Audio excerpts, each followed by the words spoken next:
Permítanos servirle los 365 días del año con la misma calidad y calidez, brindándole el mejor servicio en nuestras salas de velación y cementerio. La EMUCEP invita a los ciudadanos que tienen valores pendientes de pago por la compra de bienes y servicios a cancelar hasta el día 31 de octubre de 2021 para evitar procesos coactivos. Pueden cancelar dichos valores pendientes en las oficinas administrativas ubicadas en las calles Octavio Díaz y Vicente Rocafuerte. Para mayor información, comuníquese al 2862-748. Alcaldía de Cuenca.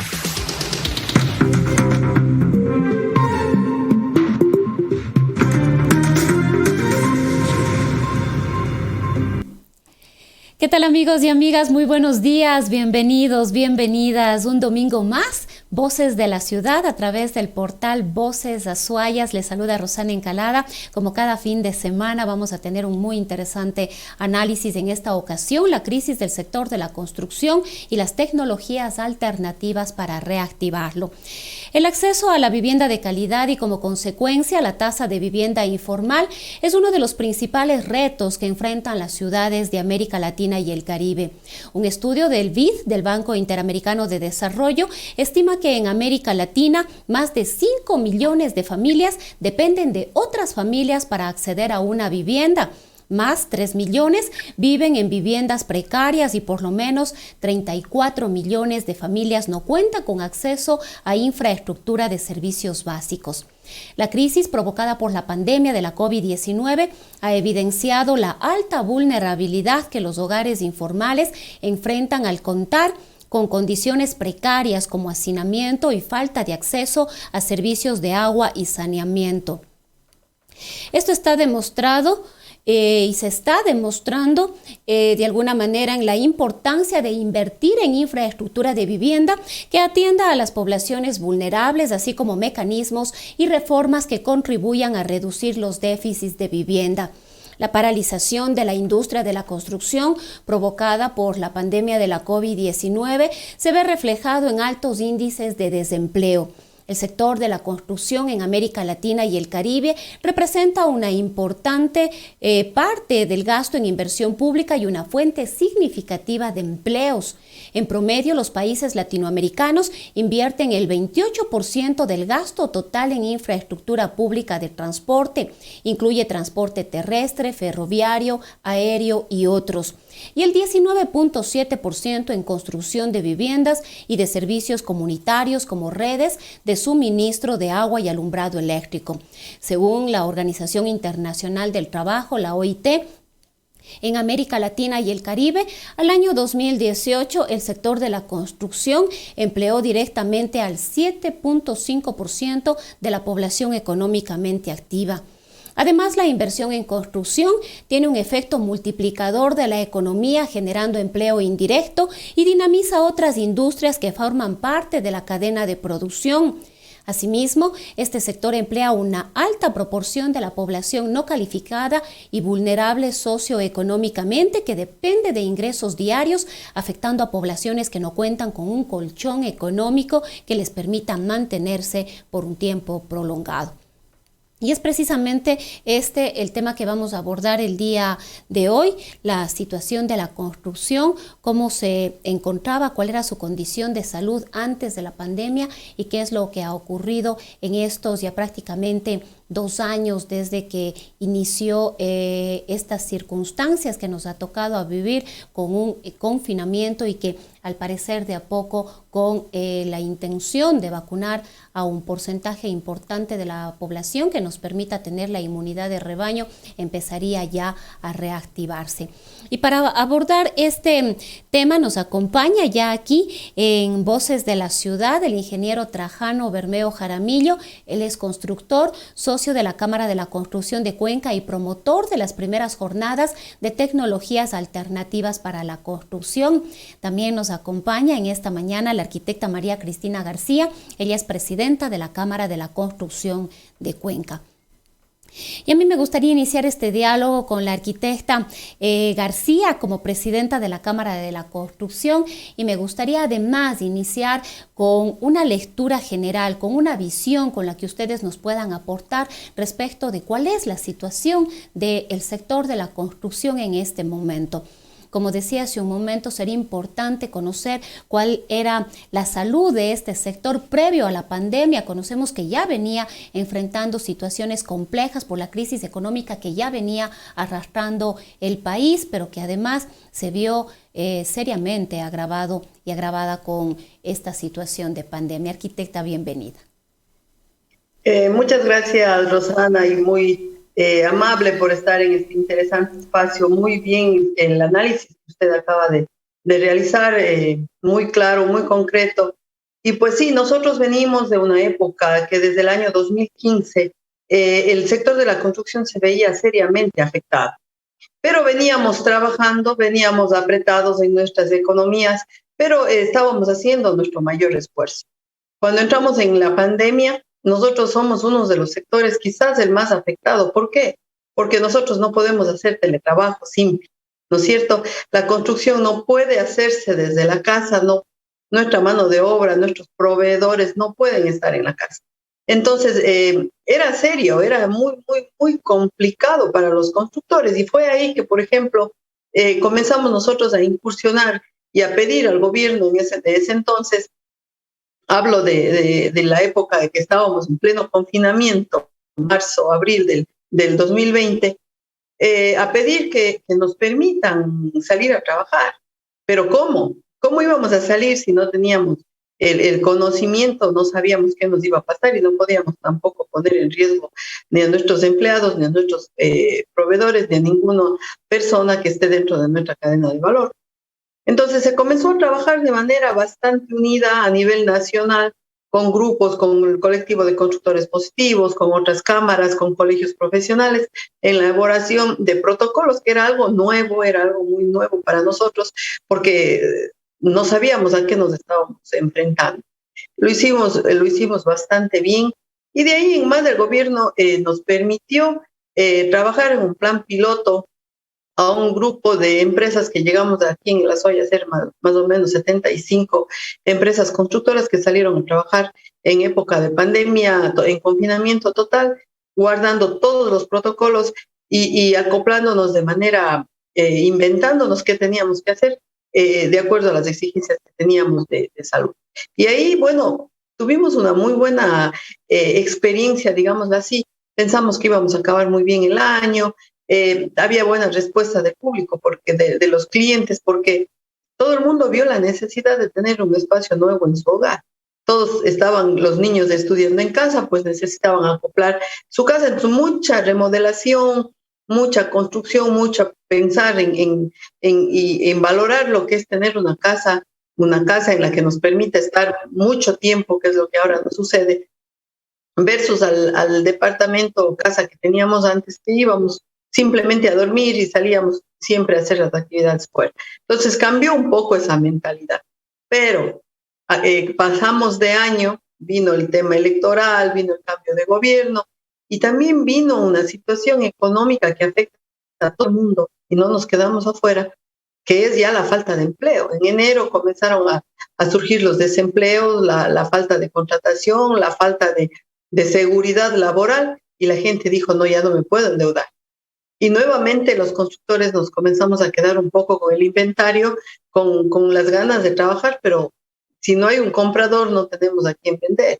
Entonces, estamos en esas circunstancias, en esta cuestión de que no es como nos hubiese gustado, no es como empezó, es complicado todavía, y sí estamos en una zona de mucha preocupación económicamente en nuestro sector. Arquitecta, en esta misma línea, ¿cuáles son los puntos más débiles en este momento? Como usted decía, ha habido falta de empleo, muchas empresas tuvieron que cerrar, personas perdieron sus trabajos, otros en casos quizás menos dramáticos vieron reducidos sus salarios también. Y como usted dice, alguien que no tiene un empleo fijo difícilmente va a buscar o solicitar un crédito hipotecario para adquirir un bien.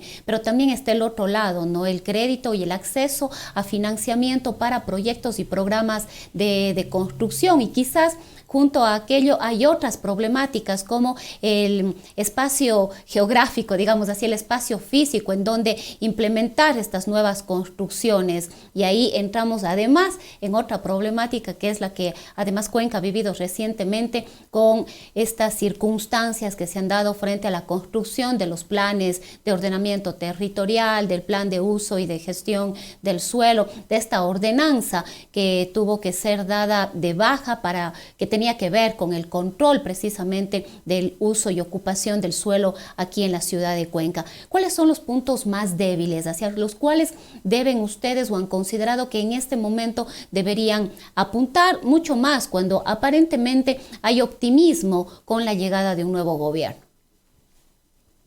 Bueno, Cuenca adolece del tema del costo de suelo. Es un factor importante y que influye negativamente, lastimosamente, en cualquier propuesta que podamos hacer nosotros como urbanizaciones y proyectos inmobiliarios para un negocio inmobiliario. El costo de suelo en Cuenca es producto de varias aristas, pero también una falta de planificación, una falta de norte de la ciudad. La ciudad ha crecido inmisericordiamente por todo lado, divisiones territoriales, agrediendo al suelo urbano, rural, agrediendo a nuestra huerta que teníamos, como era San Joaquín, por ejemplo, todo dividido, todo parcelado. Y eso impide que el sector de la construcción surja, que el sector de la construcción vaya con nuevos proyectos y nuevas alternativas. Es muy difícil ahora económicamente hacerlo en nuestro costo de suelo. Y es por eso que nosotros como Cámara de la Construcción y de la mano de los líderes nacionales, de los otros colectivos, como bien lo mencioné hace un momento, de constructores positivos, del grupo de inmobiliarios de la SUAY con los que trabajamos arduamente. Con ellos se han hecho varias propuestas, tanto al GAT, se ha hecho propuestas al ministerio, bueno, en la administración anterior, o el ministro actual todavía no nos ha dado mucho chance de presentarle las propuestas, pero ¿de qué alternativas podemos ver en nuestra ciudad para que se puedan dar los programas de vivienda? Es importante que el nuevo gobierno vea que una respuesta a la necesidad de vivienda que tiene nuestra localidad y el Ecuador en general es que tiene que trabajarse conjuntamente en una misma mesa la parte financiera, los constructores, el GAT y el MIDUBI, y el gobierno, la administración central. Si es cualquiera de estos cuatro no confluyen en esta mesa de trabajo, simplemente esto no sale. Y eso no lo hemos logrado por el momento. Seguimos impulsando, seguimos llamando, seguimos proponiendo, pero a veces sí nos encontramos un poco con estos oídos sordos o con la falta de respuesta a las necesidades que como representantes del sector de la construcción las traemos ante las autoridades. Hay temas como la falta de incentivos económicos, financieros, para que los nuevos contratistas puedan hacer un proyecto de vivienda, de donde mucha tramitología municipal, mucha tramitología en la adquisición de préstamos, por ejemplo, con la CFN casi imposibles de realizar, por tanta tramitología y tanto problema que encontramos al aplicar un préstamo. Entonces, esa falta de incentivo para que el sector de la construcción pueda trabajar es realmente un problema más que se puede tener en nuestro sector. Quisiera continuar el diálogo con el ingeniero Trajano Bermeo. Usted, ingeniero, como constructor, ¿qué nos puede comentar? Quizás esa experiencia de haber vivido esta situación de pandemia, como nos decía el arquitecta, el sector de la construcción, creo yo, junto con el del turismo, han sido probablemente los más afectados en esta época en la que al inicio tuvimos un confinamiento extenso, con muchísimas restricciones y que con el paso del tiempo esto de alguna manera se ha ido relajando y que ha permitido con todos los protocolos y medidas de bioseguridad empezar, pero quizás ha sido un empezar de nuevo, un empezar desde cero. ¿Qué nos puede comentar usted de esta experiencia? ¿Cómo han sido los efectos de la pandemia en el sector de la construcción? Muy amable. Muchas gracias, Rosanita, y un buen día a usted y a toda la distinguida audiencia. De lo que explicó María Cristina, En realidad, este es un año que a todos nos ha reacomodado, nos ha reinstalado en las actividades cotidianas. De hecho, lo que tenemos aquí hoy como realidad post-pandemia es crítico porque la crisis del 2020, si bien nos mantuvimos con la esperanza de que las cosas se mejoren y lleguemos a cerrar bien el año, fue inevitable lo que manifestó María Cristina, el que se abrieron negocios que ya estaban reservados, que ya estaban dados. Eso a muchos del sector le ha trastocado, pues, y son realidades distintas de las personas, de nuestros compradores. Otro tema que afecta en nuestro medio es, como mencionó, el asunto tramitológico, y en el contexto de que muy claramente lo expuso María Cristina, hay que buscar cómo desenredar ese enmarañado que nos ata, nos tiene postrados y es un adversario más con el que debemos lidiar en nuestra actividad. En esta época, creo que ante esa realidad ha sido necesario buscar y generar nuevas alternativas que vayan paliando estos aspectos externos adversos. Y es así como de parte de nuestra como constructores y con el apoyo que tuvimos de María Cristina, se vio la necesidad de hacer estas jornadas de tecnologías alternativas de la construcción. Pues ante la incapacidad de poder realizar las ferias de construcción que teníamos antes presenciales, ¿sí? Pues se ha podido concretar estas jornadas de manera virtual, con charlas técnicas de proveedores, en donde podemos presentar, concretamente diría yo, fueron tres tecnologías que de alguna manera ya se están aplicando en nuestro medio, ¿sí? Y a veces es un detalle aparentemente no relevante, pero que es necesario destacar. Estas tecnologías en el mundo estuvieron desde mucho antes, ¿sí? Ya en el país también, 20 años atrás. La dificultad es tener esa proveeduría de manera local acá en nuestra región. Pues se la solucionaba con importaciones, en fin, un esquema muy complejo.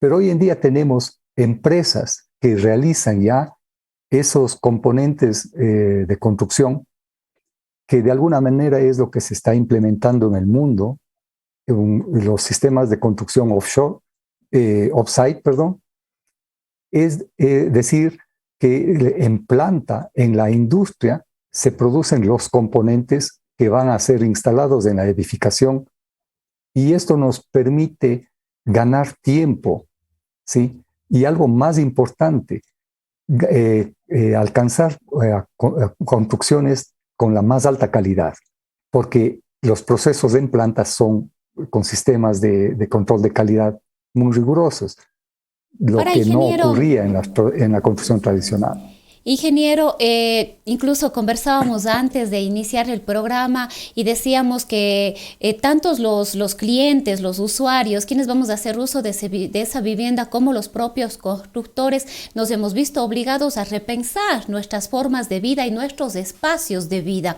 Y quizás estas nuevas tecnologías deben dar respuesta a aquello, porque me pongo a pensar como cliente, ¿no? El cliente quiere una vivienda que sea acorde a su presupuesto, que sea cómoda, que sea segura, que sea con una infraestructura que utilice insumos de calidad, que le otorguen cierta resistencia, durabilidad, qué sé yo, ¿no? Entonces quizás la pregunta es si es que estas nuevas tecnologías nos conducen a eso precisamente, ¿no? A darle esta respuesta que además en estos momentos en los que nuestra forma de ver cómo queremos vivir, cómo debemos vivir, cuáles son las necesidades para habitar dentro de nuestros hogares, se han visto obligadas a mirarse de formas distintas. Así es. Algo importante que mencionábamos antes de este conversatorio, en realidad, en temas de diseño, acá hay mucha capacidad creadora de los profesionales arquitectos. Allí se ha innovado mucho, ¿sí? Pero es importante destacar cómo llevar ese plano a la realidad para que se traduzca en confort de quien habita esa vivienda. Y aquí, por ejemplo, algo que cuando hacemos esta casa abierta a los profesionales de la construcción, hemos tenido la oportunidad de validar criterios y experiencias en la acertada toma de decisión que fue en los proyectos que estamos ejecutando con estas tecnologías, el haber optado por estas tecnologías.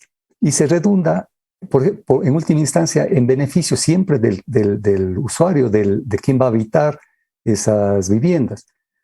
Ahora, en pandemia, hemos podido, creo que, constatar todos y darnos cuenta de que nuestras casas no son térmicas, que no son acústicas, y eso es fundamental, porque cuando tenemos que coexistir dentro toda la familia, niños, mascotas, resulta que ese elemento de insonorización de la vivienda no la tenemos con las tecnologías convencionales, ¿sí?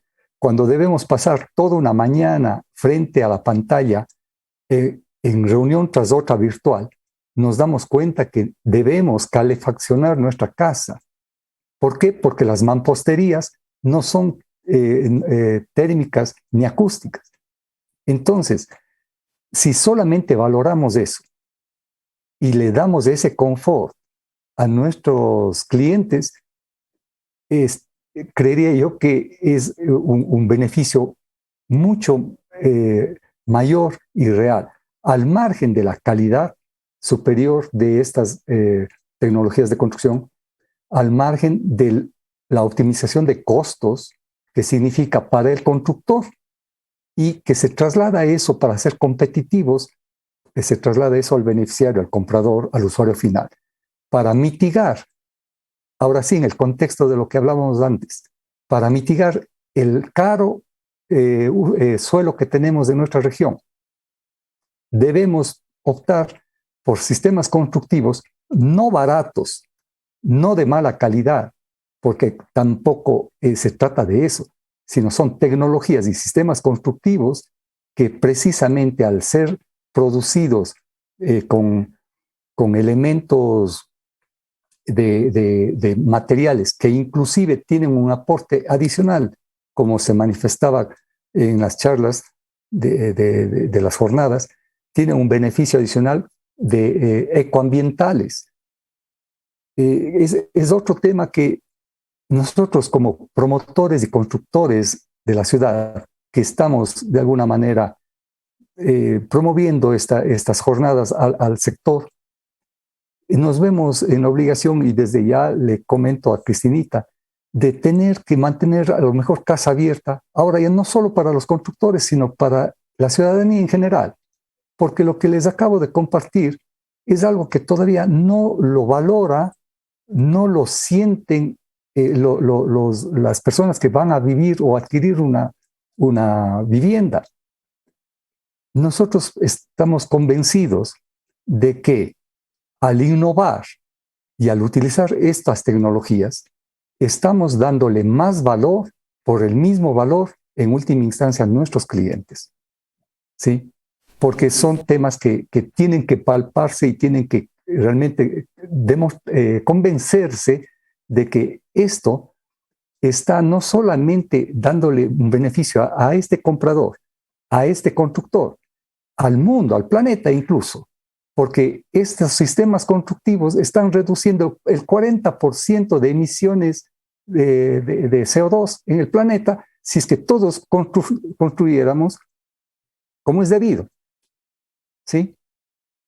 Ese es un tema muy interesante también de ese enfoque. Y lo iremos desarrollando un poquito más adelante. Yo quisiera continuar con la arquitecta García. Arquitecta, ustedes han logrado cuantificar los efectos de la pandemia. Creo que a veces es importante exponer ¿A cuánto ascienden las pérdidas? ¿Ustedes tienen un número aproximado de cuántos empleos, por ejemplo, se perdieron en el sector de la construcción y a cuánto ha ascendido, como decía, las pérdidas provocadas por esta época que nos ha tocado vivir y sobre todo, cuáles son las expectativas ahora?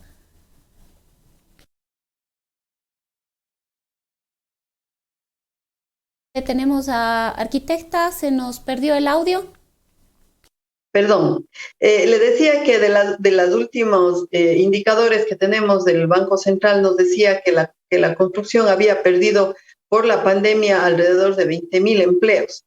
Entonces, imagínese solamente en el sector de la construcción y sume a eso toda la cadena productiva, todos los proveedores y toda la generación de actividades conexas que se genera en una obra de construcción, que más o menos se supera el 30% de actividades. Entonces, la cifra es bastante preocupante y sabemos que la construcción es la que dinamiza la economía de cualquier país.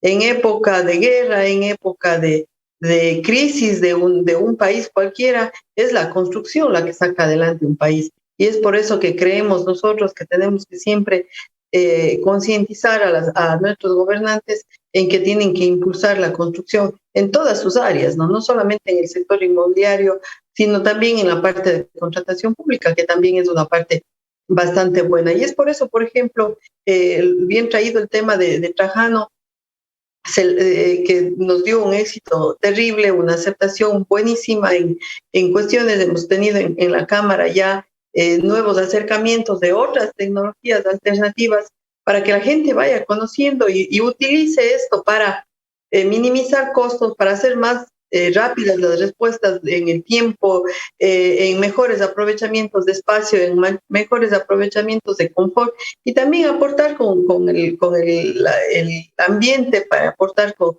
la salud. Entonces, es bastante bueno la respuesta que el sector está dando en usar, en salir, en proponer cosas para salir de esta crisis. Ahora, si yo no me equivoco, arquitecta, tal vez usted sabrá corregirme, aquí en el Cantón Cuenca hay un déficit de soluciones habitacionales de alrededor de las 50.000, en algún momento se llegaba a decir unas 60.000 soluciones habitacionales que estarían haciendo falta aquí solamente en el Cantón Cuenca. Justamente ahí nos preguntamos, ¿no? ¿Cómo le damos respuesta? Vemos que las problemáticas son múltiples, ¿no? No es solamente una la que impide que una familia pueda acceder a una vivienda, como ya usted mismo lo había explicado, el ingeniero también, son varias las circunstancias. Actualmente podría ser efectivamente la falta de recursos para poder adquirir, en este caso, un terreno, una vivienda. Y aquí entra otro tema que empezamos a debatir, a pensar y repensar las soluciones habitacionales de carácter popular. Uno se pregunta, ¿cuánto debería costar una vivienda para una familia promedio y cómo lograr, digamos, que una familia en circunstancias complejas pueda precisamente hacerlo? Vemos que el acceder, como decía hace un momento, a un crédito no es fácil, tanto para el constructor como para quien quiere adquirir una vivienda. Entonces, en este contexto nos preguntamos cómo dar esa respuesta para ir superando este déficit que existe en este momento. ¿Cuáles son, como decía también hace un momento, las expectativas del sector, ya además con este proceso de vacunación ya importante también que se está dando? Se espera que efectivamente se pueda cumplir con 9 millones de ecuatorianos y ecuatorianas que estarían vacunados en estos primeros 100 días de gobierno. Se ha afirmado desde la gobernación de la SUAY que Cuenca es una de las ciudades de la SUAY, es una de las provincias con mejor con el porcentaje más alto de vacunación. Se hablaba de que el 86% de la población de la provincia estaría ya al menos con la primera dosis de la vacuna y que ojalá hasta fines de mes pueda lograrse que este mismo porcentaje tenga ya las 2 dosis de la vacuna. Esto de la vacuna es esperanzador, sin duda alguna, pero nos gustaría conocer estos otros temas, o sea, cómo le damos una respuesta, en este caso, al ciudadano que busca tener una vivienda, que es el sueño de tener una vivienda. Antes de contestar esta muy interesante pregunta, yo quiero también contarle, mi estimada Rosana, el sector de la construcción nuevamente, así como cuando salimos en pandemia, a dar un ejemplo de cómo debíamos comportarnos todos los ecuatorianos al salir en pandemia a trabajar. Ahora también nos unimos y dimos una respuesta. Hemos vacunado solamente el sector de la construcción a más de 120,000 personas. Nosotros como Cámara de la Construcción en Cuenca, hoy terminamos, esta semana hemos terminado una jornada de vacunación de 2,508 personas. Entonces, es un esfuerzo que lo hicimos con la participación de las empresas constructoras cuencanas y de los constructores que pusieron su granito de arena para poder financiar los insumos y poder adquirir todas las logísticas que teníamos que usar para poder vacunar.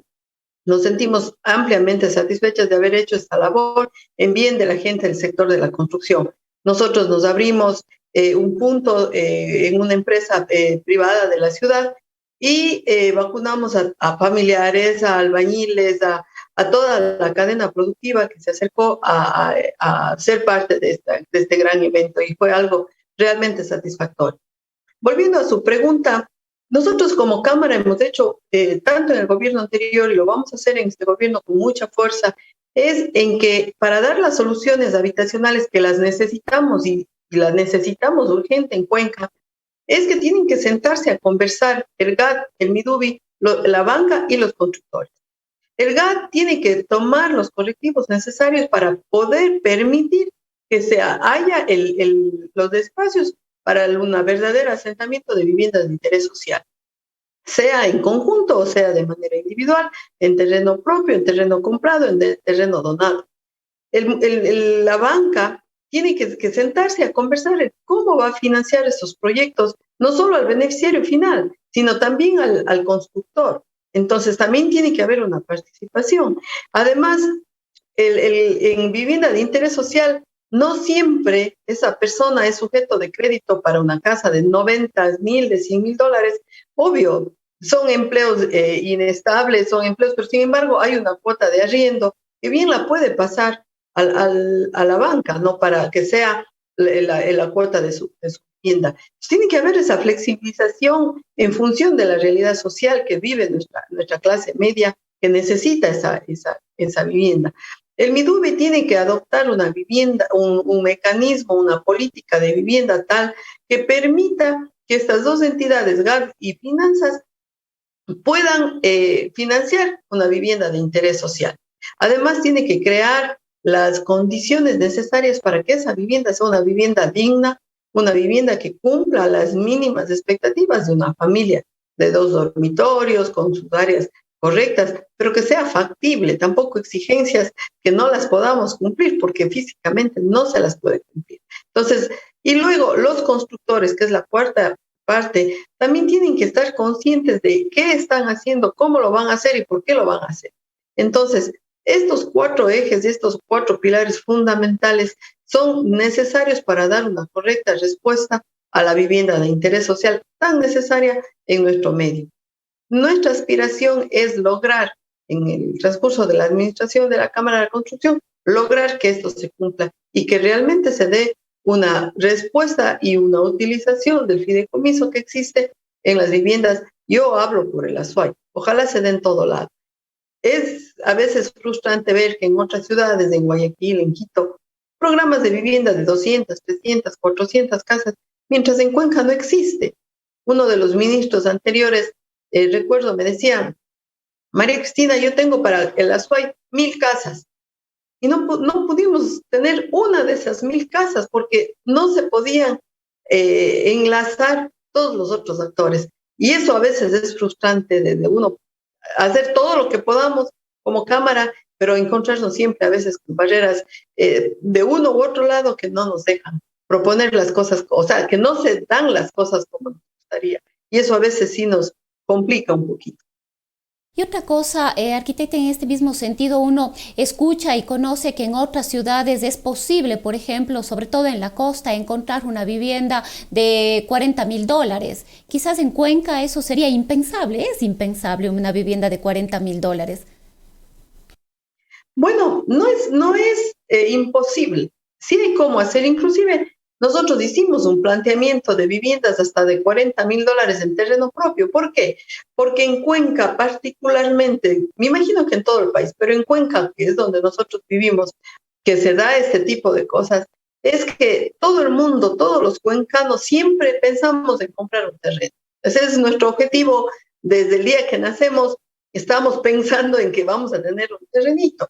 Hay los comités pro vivienda, el comité de profesores para la vivienda y todo el mundo tiene de una u otra manera un terreno y el papá le deja de herencia a los hijos un terrenito. Y así, o sea, siempre, siempre, siempre en nosotros, cuencanos, está el tener un terreno. Le planteábamos al gobierno anterior, me refiero al anterior porque ahora no lo hemos hecho, lo estamos esperando, estamos buscando el espacio, porque si ya tenemos el terreno, ¿por qué no nos permiten hacer nuestra casa y nos financian al 4,99? Es más, presentamos un esquema para que eso sea factible, con un compromiso, con una industrialización de esa construcción para que no se vea perjudicado ni el propietario ni el constructor en que no, es que es muy poco, es que no me resulta la parte de utilidad que es legal, es legítima, que uno trabaja para tener una utilidad. Entonces, todo eso lo creemos que el mecanismo sí es factible hacerlo. Ojalá se dé en este gobierno, ojalá tengamos respuesta. Justamente estamos trabajando en ello y yo aspiro que se pueda dar algo de esta naturaleza. Ahora yo aquí también me pregunto, arquitecta, ¿cuál es el rol de la eMovie? ¿Qué rol ha jugado y qué rol debería jugar en este equipo de trabajo conjunto y coordinado que debería haber? Está el Midubi, está el GAD, y a través del GAD o dentro del GAD está esta empresa municipal que me gustaría conocer cuál es la lectura de qué es lo que ha hecho, cuál es el rol que ha jugado y qué es lo que debería hacer, cómo debería operar la eMovie. Justamente nosotros tenemos el privilegio como cuencanos de tener una importante empresa destinada a la cuestión de vivienda, ¿no? A todo esto.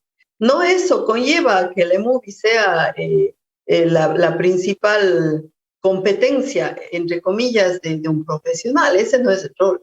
El rol es del eMovie, como bien lo dijo el alcalde el año pasado o hace 2 años, que la eMovie se transformaba en una gestora de suelo urbano. Perfecto, ahí ellos tienen que generar un suelo urbano para poder construir estas viviendas de interés social para las familias cuencanas.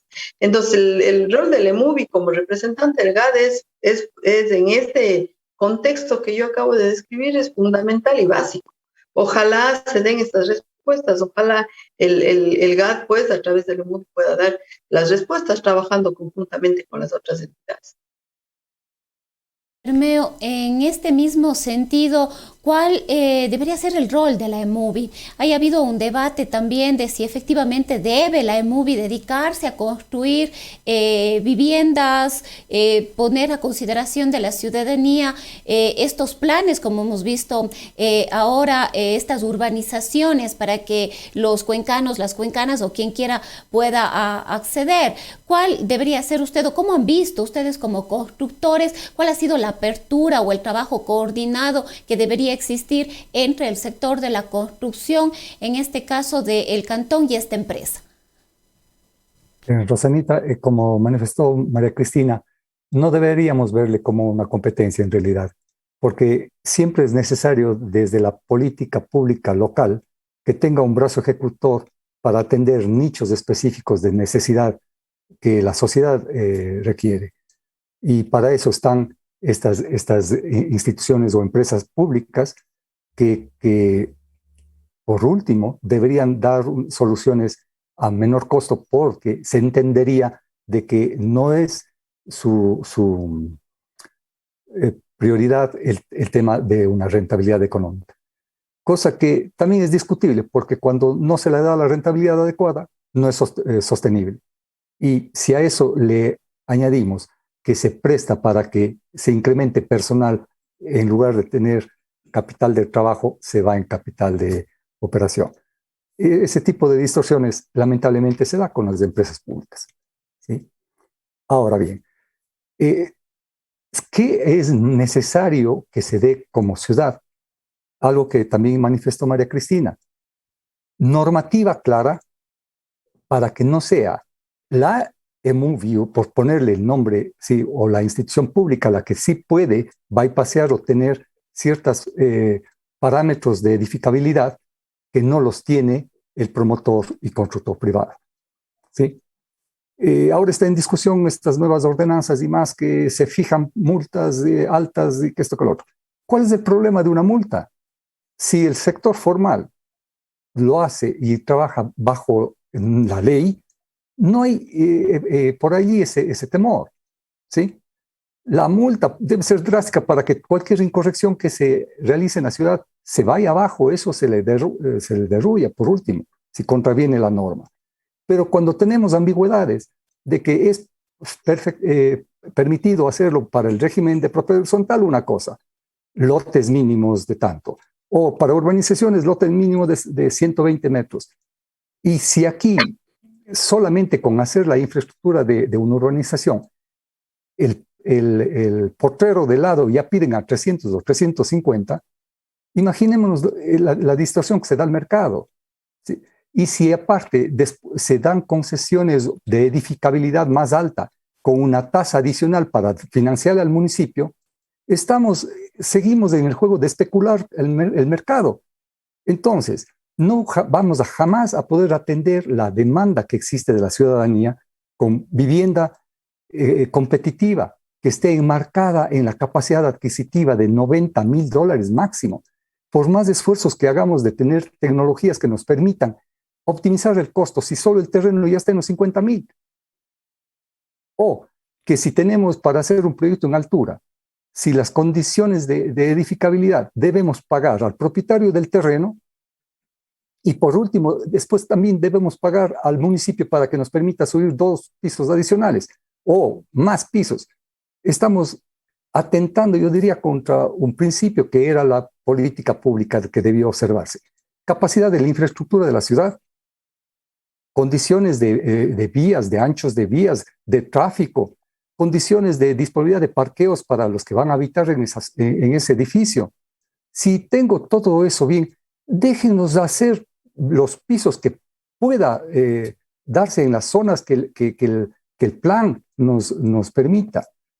Pero si es que vamos a poner restricciones por todo lado, solamente nos están complicando, y debo ser claro, permitiendo que después, de manera subjetiva o discrecional, se aprueben unos y sean rechazados la mayoría.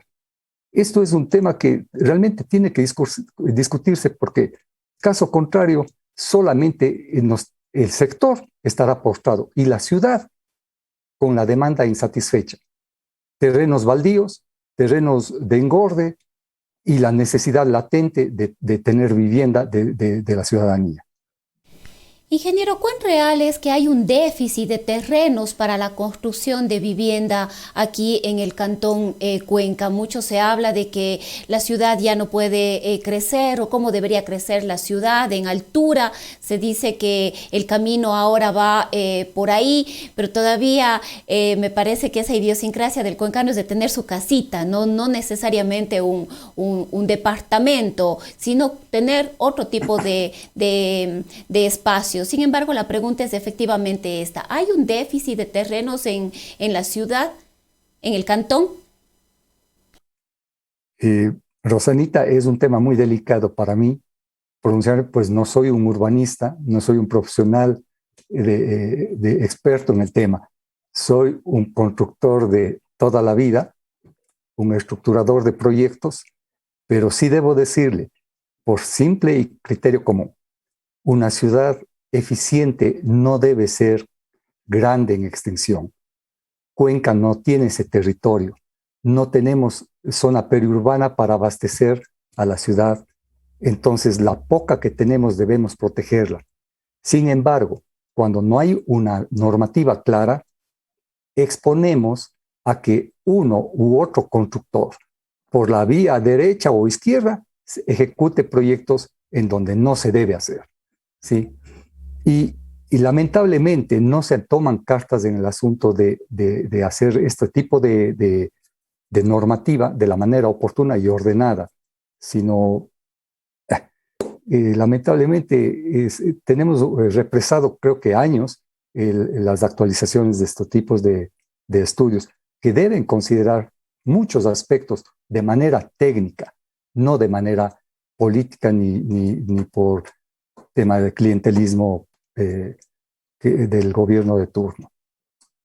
Otra de las problemáticas sobre la cual, sobre todo el sector de la construcción, se ha quejado, ha criticado, ha cuestionado, tiene que ver con esta burocratización de los procesos que generan altísimos costos en tramitología. Y cuando hablo costos, no solamente económicos, no hablo costos en tiempo, en espacio, un trámite que podría realizarse o debería realizarse un máximo de 48, 72 horas, probablemente toma meses. Esto también requiere de cierta atención, de cierta concreción y de cambios importantes al interior de la municipalidad. Esto genera también efectos negativos. Indudablemente. Para que usted tenga una idea, en épocas de pandemia se lograron agilitar algunos trámites de manera online, ¿sí? Lo cual es digno de felicitarles. Pero lo demás sigue empantanado porque la normativa básica no está vigente, tiene sus falencias y está en discusiones para próximos debates. Y en ese entorno, como información, resulta que proyectos se aprueban pasado el año y medio. Y cuando estamos haciendo un esfuerzo con sistemas constructivos que nos permitan ejecutar en cuestión de 22 días una vivienda, para que usted tenga la idea de hacia dónde jalamos y empujamos y los obstáculos que tenemos estructurales en el sector, en la ciudad, ¿sí?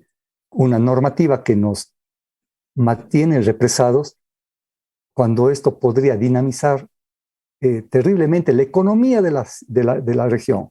No es de solo el sector, porque este es un encadenamiento que mueve mucho la economía, la generación de empleo.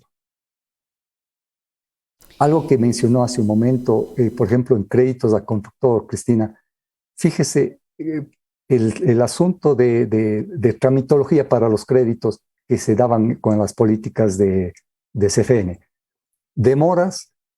Y ahora nos damos cuenta, cuando es público, de que para otros tipos de créditos sí fluyeron de manera ágil. Y eso es algo que siempre lo percibíamos. O sea, aquí pretender que se den por las vías regulares créditos a los constructores locales, cuando esto centralizadamente se dispone de manera alegre para beneficiar a tales o cuales créditos que se han dado.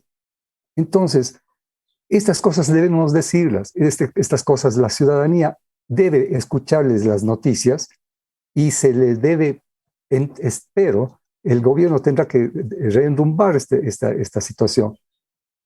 La banca conoce al cliente, la banca conoce los riesgos y si es que se dinamiza por ese lado los fondos, los recursos, no solamente para las casas VIP, como es una política que sí ha movido proyectos en el país, muy poco en Cuenca, porque aquí la realidad con los terrenos caros es el problema que no podemos desarrollar. Pero fíjese, si se cambia solamente esa política para construcción de vivienda, lo que manifestó María Cristina, allí tenemos cualquier cantidad de terrenos en la ciudad que pueden ser reedificados por los mismos propietarios, porque con la herramienta de financiamiento y con la herramienta de tecnología que le ejecuta de manera ágil y oportuna, fluiría la solución al problema que tenemos de demanda en la ciudad. Sí, ingeniero, tenemos que hacer una brevísima pausa en este momento, una pausa comercial, darle paso a nuestros auspiciantes y enseguida regresamos con este diálogo.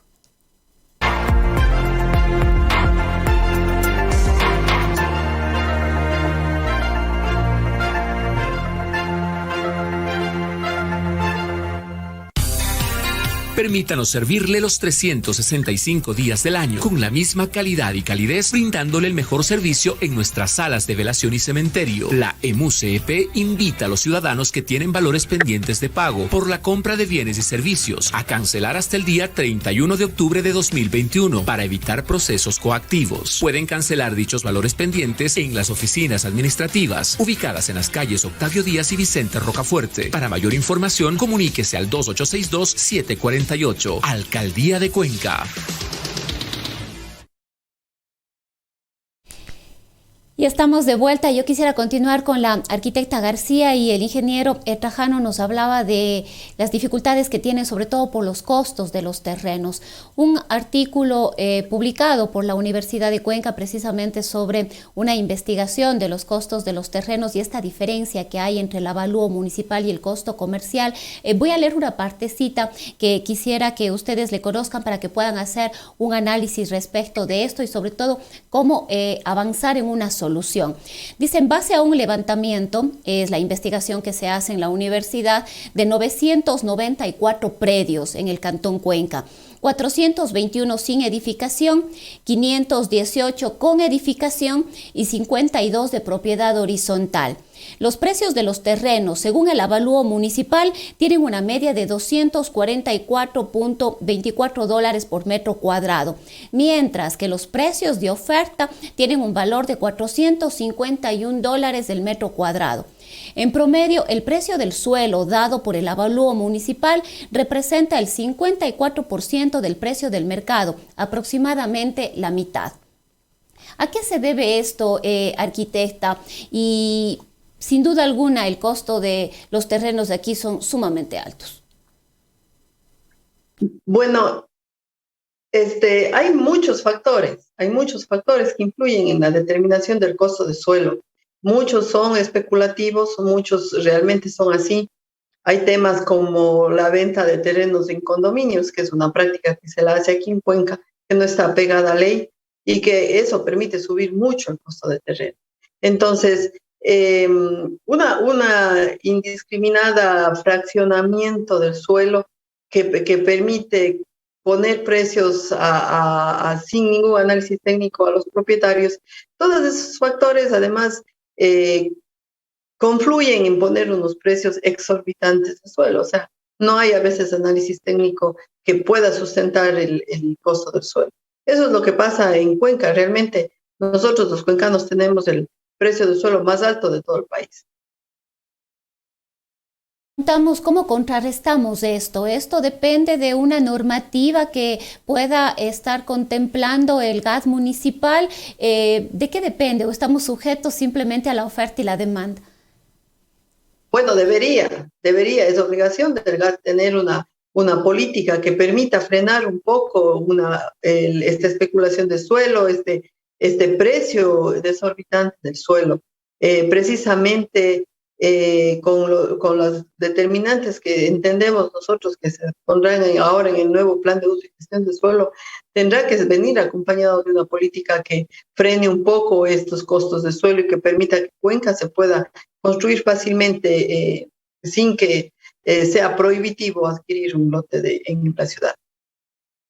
Ahora, precisamente para la construcción de todas estas normativas que ya las mencionamos, además hace un momento, esta ordenanza que fue dada de baja, el plan de ordenamiento territorial, el plan de uso y gestión del suelo, que son además herramientas importantes, vitales para la planificación de la ciudad, para una correcta planificación de la ciudad, de cómo debemos crecer, hacia dónde y cuáles son las condiciones además de ese crecimiento. Ha habido muchísima polémica en cuanto a cómo se ha llevado este proceso. Quizás una de ellas tiene que ver con la falta de inclusión hacia los sectores que están directamente involucrados. ¿Cuál ha sido la situación? ¿Ustedes han sentido de alguna manera que efectivamente no ha habido la apertura, las socializaciones para poder construir de manera colectiva estas herramientas que, como digo, van a ser útiles y, como decía hace un momento, son vitales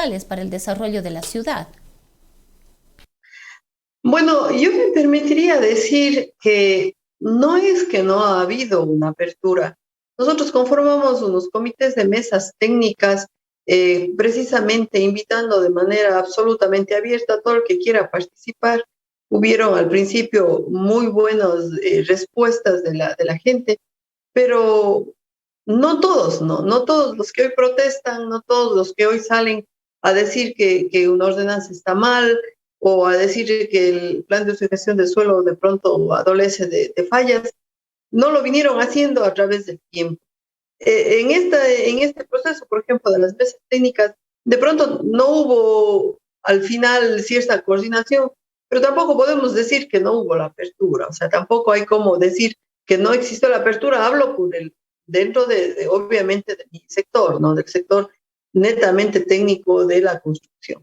De pronto, en los otros sectores, no sé si es que realmente se coordinó con ellos, con el turismo, con el comercio, ese tipo de cosas, pero sí se pretendió hacer eso. Entonces yo creo que también ahí hay que ponerse un poquito mea culpa si es que yo participé realmente de los procesos para hoy por hoy decir no me hicieron caso o no me dieron respuesta, ¿no?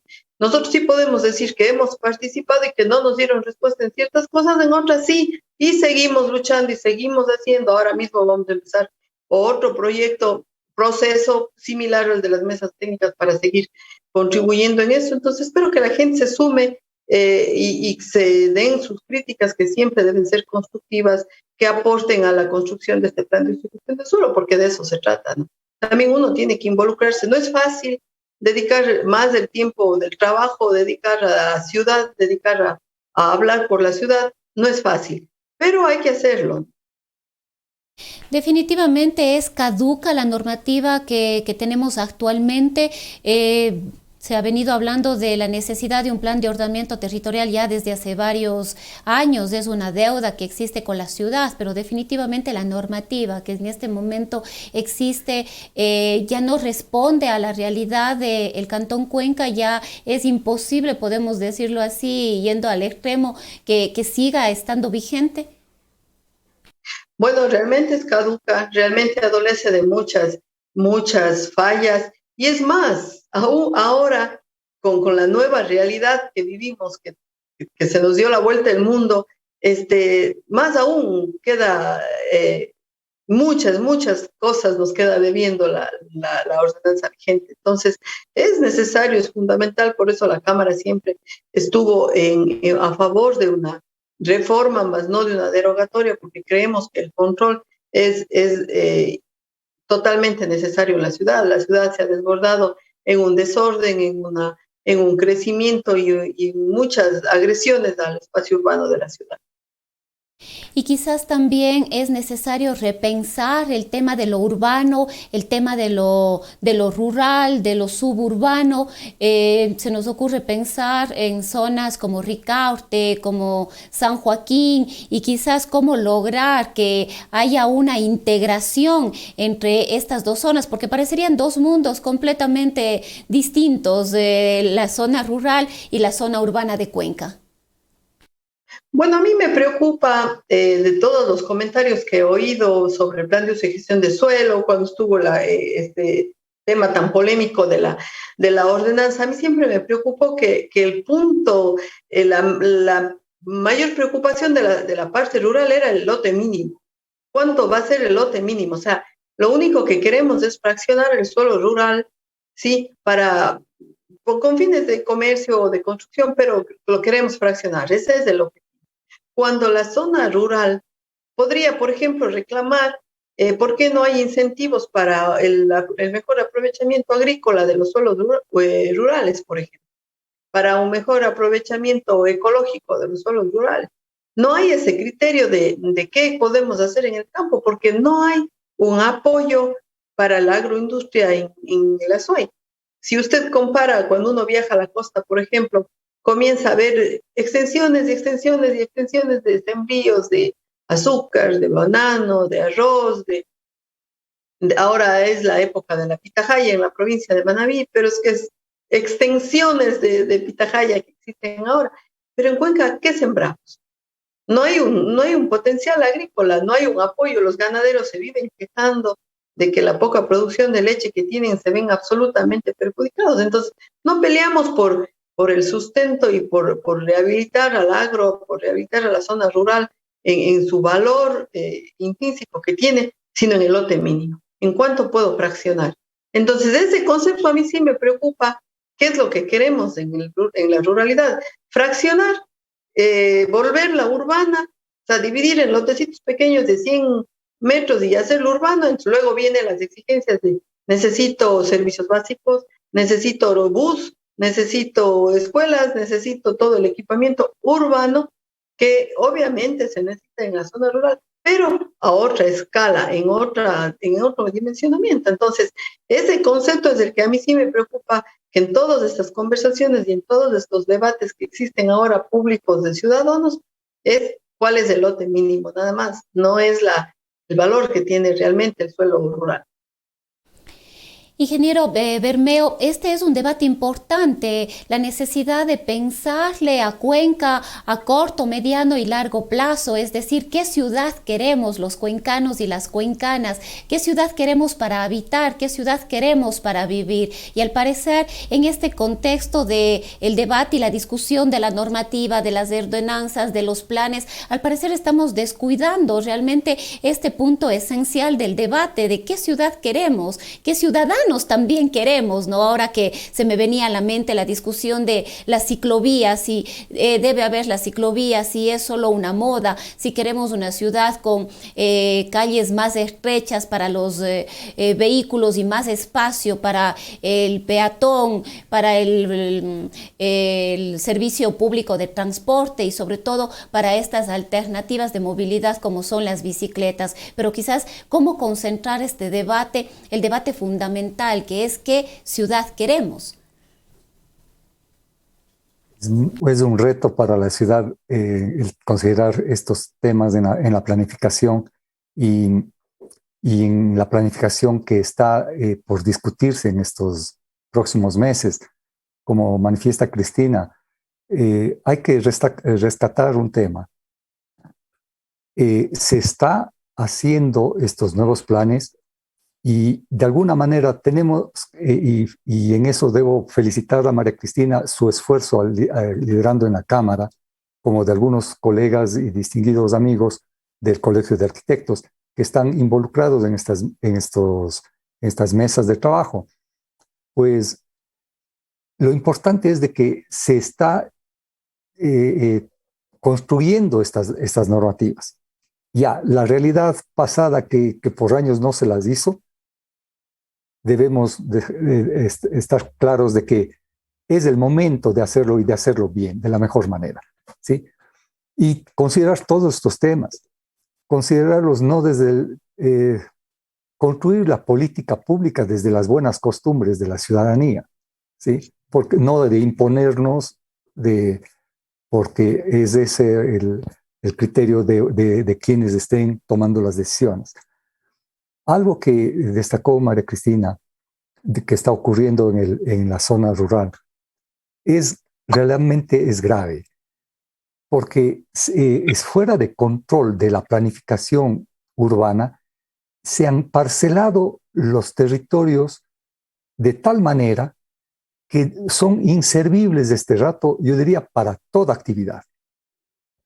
Fíjese que en uno de los estudios que se presentaron allí, hablaba de que se cumple con el lote mínimo de 1.500 metros, por ejemplo, pero fueron parcelados con acción de un abogado, terrenos de 4 de frente por todos los metros que corresponden hasta que dé los 1.500 y están subdivididos entre herederos, 7 herederos esa parcela. ¿Para qué sirve después eso? ¿Sí? Y la ciudad está circunvalada de esa realidad. La zona periurbana ya está así. Entonces, no sé cómo vamos a estar dentro de los tiempos para que con esa realidad se propongan soluciones o, por último, prohibiciones. Pues si hay, eso está así y no sirve para nada, pues no se haga nada, pero no le hagamos más daño a la ciudad. O sea, llega un momento en que debe definirse zonas de intervención y zonas que definitivamente nadie toca. porque si empezamos a justificar, a permitir que eso se regularice, pagando una tasa, tampoco es la vía. Ahora, pensamos quizás, viendo lo que ocurre en el sector rural, quizás la visión de los ciudadanos es que yo quiero mi terreno para tener mi casita o para tener un espacio de carácter más bien comercial, pero quizás sí estamos perdiendo esa visión de otras necesidades que vamos teniendo como ciudad en la medida en la que vamos creciendo: infraestructura en salud, infraestructura educativa, infraestructura para alternativas de movilidad como son las mismas ciclovías. Se ha debatido la necesidad de un espacio para un nuevo aeropuerto, se ha debatido la necesidad de un espacio para un nuevo campo santo y otro tipo de infraestructuras que se van haciendo vitales y que además tienen que dar una respuesta a el cuidado del medio ambiente, a otorgarle al ciudadano ciertas seguridades, por ejemplo, en la movilidad, en el acceso, en iluminación. Es decir, lo que requerimos en este momento, como decía hace rato, es pensar en la ciudad que queremos construir, pero eso implica que tomemos acciones ya, ahora y urgentes. Definitivamente tiene que haber una decisión política y escuchando estas realidades que a lo mejor no llegan a los niveles de decisión, ¿sí? Pero son criterios válidos de la ciudadanía. Si cómo le gusta que sea su entorno el día de mañana. Hay nuevas generaciones que ya no van a poder tener los vehículos que nos hemos mal acostumbrado a tener el resto de mi generación. Seamos claros. Parejas que se casan, tienen 3 hijos y hay 5 carros en la casa. Claro, es que tenemos distorsiones macro porque tenemos combustible subsidiado, tenemos una serie de distorsiones, no le damos movilidad y transporte público digno a la ciudadanía. Entonces, esa presión existe no solo en la ciudad, sino en el área periurbana. ¿Sí? Y entonces es la conectividad la que debe pensarse y debe planificarse y debe generarse un plan a mediano y largo plazo. Pero si todo torpedeamos y solamente vemos de manera mediática las cosas, los resultados van a ser desastrosos para nuestra ciudad patrimonio de la humanidad. Arquitecta García, en este mismo sentido, la necesidad de pensarle a la ciudad y otros debates que, como le decía al ingeniero Trajano, que tienen que ver con otro tipo de infraestructuras, ¿no? El aeropuerto, el cementerio, el parque industrial, por ejemplo. ¿Qué pasa con la zona industrial de Cuenca? Al parecer no hay un espacio en donde reubicarle. Es necesario pensar, como decía, de manera urgente en estos otros temas también. Sí, justamente es importantísimo, algo que ya mencionamos hace un momento, la participación de los diferentes actores. Por ejemplo, en el tema que usted bien trae del suelo industrial. Y yo siempre escucho, hay una necesidad de suelo industrial. Y siempre me pregunto, ¿qué es suelo industrial? ¿Qué tipo de industria tenemos? Digamos que vamos a hablar de la industria, se me ocurre, la industria manufacturera. ¿Cuántos suelos necesitamos para la industria manufacturera? ¿Y cómo es ese suelo? ¿Qué características debe tener? Entonces, no creo que haya ese pedido de la industria al GAD para que haya una respuesta en el plan de gestión de suelo de qué tipo de industria necesitamos. Espero que ya a esta altura del partido, con el GAD, con el plan de gestión de suelo a las puertas de ser aprobado, ya exista eso, lo estamos conociendo en estos días recién, los pormenores del plan de gestión de suelo. Nosotros no nos involucramos mucho en el tema de esto porque estamos analizando otros temas que todavía no nos da el tiempo para llegar a ese tema, pero entonces es básico y fundamental que todos los sectores en función de sus intereses se involucren en esta nueva planificación que nos regirá los próximos 30 años. En el suelo rural, por ejemplo, ¿qué queremos del suelo rural? olvidémonos del lote mínimo. ¿Cuál es la vocación del suelo rural que estamos defendiendo? ¿Hacerlo urbano sería un error? ¿O potenciarlo para mejores días, para mejor economía del suelo rural? Entonces, ese es el razonamiento que yo a veces pienso que no existe en cómo estamos exigiendo las cosas a la respuesta del plan de uso y gestión de suelo, que es importantísimo. Para mí, la participación activa de los diferentes sectores es básico y fundamental. Arquitecta, y aquí surge también otro debate que no hay cómo desconocerlo ni dejarlo de lado y que tiene que ver con el tema del extractivismo, que tiene que ver con el tema de las concesiones mineras. En algún momento se hablaba de que un porcentaje altísimo de todo el Cantón Cuenca estaba entregado a través de distintos tipos de concesiones. Este es otro aspecto de un debate profundo que requiere además el interés de la colectividad, el interés de los más diversos sectores. Exactamente, ahí está otro tema muy bien traído. Tenemos que involucrarnos. O sea, y no por esto quiere decir que nosotros tenemos la última verdad, ni que en mi caso como Cámara de la Construcción quiero imponer las cosas. Simplemente creo que tenemos todos el derecho de participar, opinar y de ser escuchados, y nosotros como sectores de la construcción y todos los otros sectores involucrados en el crecimiento ordenado de la ciudad. La participación en todos los temas es básica y fundamental. Y yo quisiera ya, en honor al tiempo, retomar un tema con el ingeniero Bermeo y que tiene que ver con estas actividades que han venido realizando recientemente con la finalidad de reactivar al sector. La Cámara de la Construcción de Cuenca, Sistecons, Cubiec, Búnker e ICON organizaron las primeras jornadas de tecnologías alternativas para la construcción.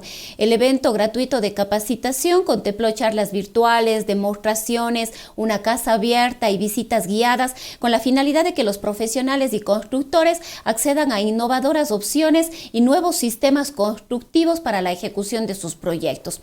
El objetivo es garantizar obras de calidad, seguras, amigables con el medio ambiente y sobre todo ejecutar proyectos que generen ahorro en tiempo y costos, tanto para los constructores como para el dueño final del inmueble. Temas innovadores como el uso del panel Ego, los sistemas de concreto armado, light steel frame y construcción en seco fueron algunos de los temas abordados por los expertos, quienes además acompañaron a los participantes en un recorrido por obras de la localidad donde ya se aplican estos métodos constructivos. Ingeniero, coméntenos un poquito más sobre estas nuevas tecnologías. Sabe, Rosanita, que fue grato en esta casa abierta tener las visitas guiadas que se realizaron para los colegas del sector de la Cámara, y nos ha dejado una experiencia muy interesante. Visitaron estudiantes, ¿sí? Y ellos hay una predisposición y una receptividad a estos temas de innovación, lo cual es interesante y es innovador. No podía ser de otra manera, de que es esperanzador ver esa actitud de los profesionales jóvenes. También pudimos percibir de que hay temor de muchos profesionales de innovar y de asumir estas nuevas prácticas de construcción. Y esto ya como conclusión nuestra, creemos que debemos mantener más tiempo este tema de casa abierta, porque el solo hecho de poder en una obra de construcción recibir bajo parámetros de seguridad sin riesgo para quienes nos visitan, y que puedan constatar de que se puede manejar una construcción limpia, una construcción sin riesgos, es algo que realmente impacta, porque no es lo mismo, no es ético tampoco hablar mal de los procesos y formas de construir que tradicionales, que no lo hacen de esa manera, decir que eso no vale, no, pero tiene que darse este cambio. Y también algo interesante que tiene que la ciudadanía en general, las personas que interesan comprar estas unidades habitacionales, ¿sí?, que conozcan y que visitan, porque es interesante ver la reacción de las personas cuando conociendo el producto, cuando conociendo la calidad y al palpar la alternativa tradicional, convencional, ¿sí? Se da cuenta de las ventajas que va a tener después su casa, al margen de los beneficios y ventajas que tiene para el proceso de construcción como tal y para el impacto al medio ambiente en general, ¿sí? Entonces, es algo que insisto, tenemos que mantener esta casa abierta para la ciudadanía en general. En eso nos comprometemos como conclusión de estas primeras jornadas, porque es necesario, le veo así de necesario mantenerlas. Arquitecta García, con lo que manifiesta el ingeniero Bermeo de quizás estos temores que todavía existen para aplicar nuevas tecnologías y esta necesidad de ampliar cada vez a más sectores los debates, yo me pregunto, ¿dónde queda la academia en todo esto? ¿Dónde están las universidades en este debate? Hace un momento usted nos decía que es necesario que esté la banca, que esté el Estado a través de sus ministerios, que estén, por supuesto, los gobiernos autónomos descentralizados, los gremios, los colegios profesionales, pero quizás una entidad ahí vital también debería ser la academia, las universidades. Sí, justamente en días anteriores la Cámara de la Construcción tuvo un interesante directorio con la rectora de la Universidad de Cuenca, en la que se le hicieron algunos planteamientos para el sector, planteamientos como carreras con carreras alternativas, carreras medias de tecnologías alternativas y también ahora, por ejemplo, estamos potenciando ciertas actividades que se puedan ir desarrollando de la mano. La academia tiene el amplio valor del soporte, de la instrucción, de la información, del análisis. Entonces, ese es un valor fundamental. En una conversación que tuve yo con el ministro nuevo de Vivienda, le decía, ¿por qué no la academia nos hace planteamientos de cómo deberían ser las viviendas de interés social en cada uno de los territorios del Ecuador? Entonces, le pareció interesante. Claro que ese aporte es muy valioso para las propuestas que nosotros estamos haciendo. Sin duda alguna, el aporte a la academia, es decir, la academia debería estar de forma permanente dentro de estas discusiones, de estos debates y sobre todo aportando en la resolución, digamos, de las necesidades y dificultades que enfrentamos. Yo quisiera ya para ir cerrando lo que ha sido el diálogo de esta mañana, darles un par de minutos a cada uno de ustedes para que puedan añadir algo que ustedes consideren importante, que quizás se nos haya escapado o a manera de conclusión de lo que ha sido este encuentro de esta mañana. Arquitecta.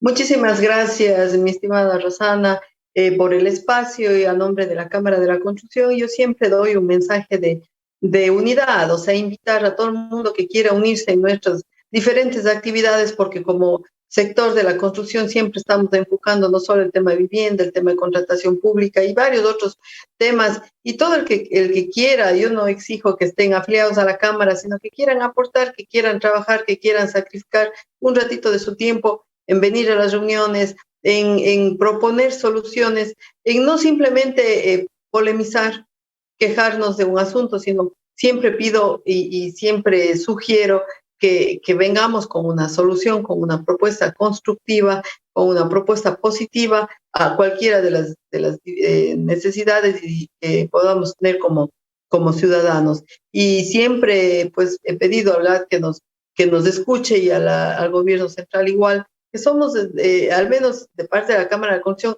este tipo de propuestas son las que nosotros queremos, siempre constructivas, positivas, en unidad y esperanzadoras para que juntos podamos salir de todas las circunstancias que estamos viviendo. Muchísimas gracias, arquitecta. Ingeniero, ¿cuáles serían sus conclusiones? Muy amable, Rosana, agradecerle por la oportunidad que nos ha brindado en este conversatorio. Agradecer públicamente a María Cristina por el apoyo que dio y da al sector nuestro de construcción y su liderazgo en la Cámara. Pues esto dio paso a que se realicen estas primeras jornadas que, insisto, nos dejó entrever el potencial que existe en el país de tecnologías y la necesidad de difundirlas y de aplicarlas.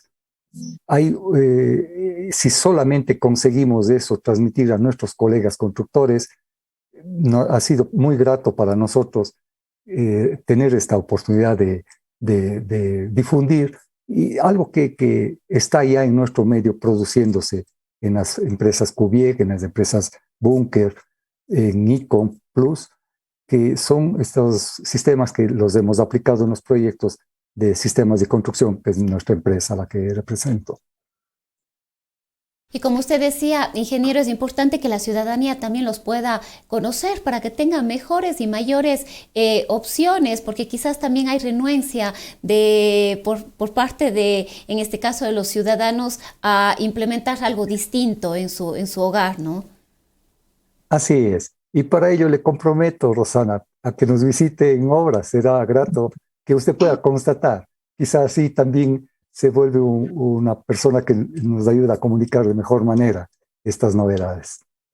Por supuesto, ingeniero, a las órdenes. De pronto me animo también ahí a hacerle unos cambios a mi casa. Encantado. Será un placer.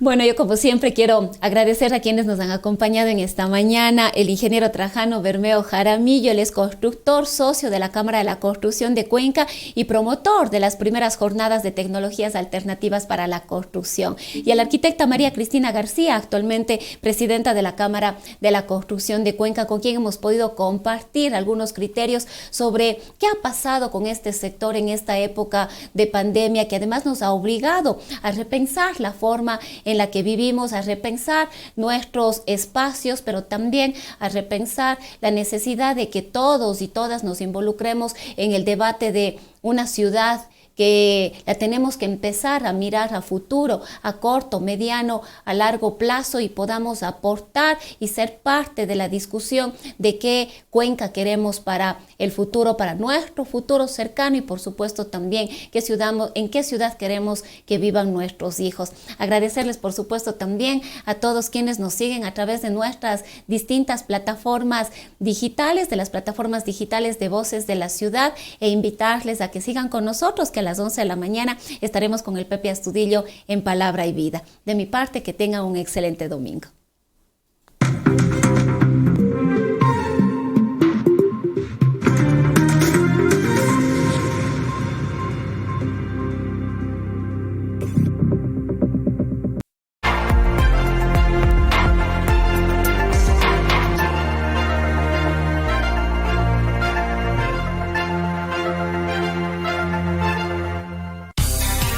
Permítanos servirle los 365 días del año con la misma calidad y calidez, brindándole el mejor servicio en nuestras salas de velación y cementerio. La EMUCEP invita a los ciudadanos que tienen valores pendientes de pago por la compra de bienes y servicios a cancelar hasta el día 31 de octubre de 2021 para evitar procesos coactivos. Pueden cancelar dichos valores pendientes en las oficinas administrativas ubicadas en las calles Octavio Díaz y Vicente Rocafuerte. Para mayor información, comuníquese al 2862-748. Alcaldía de Cuenca.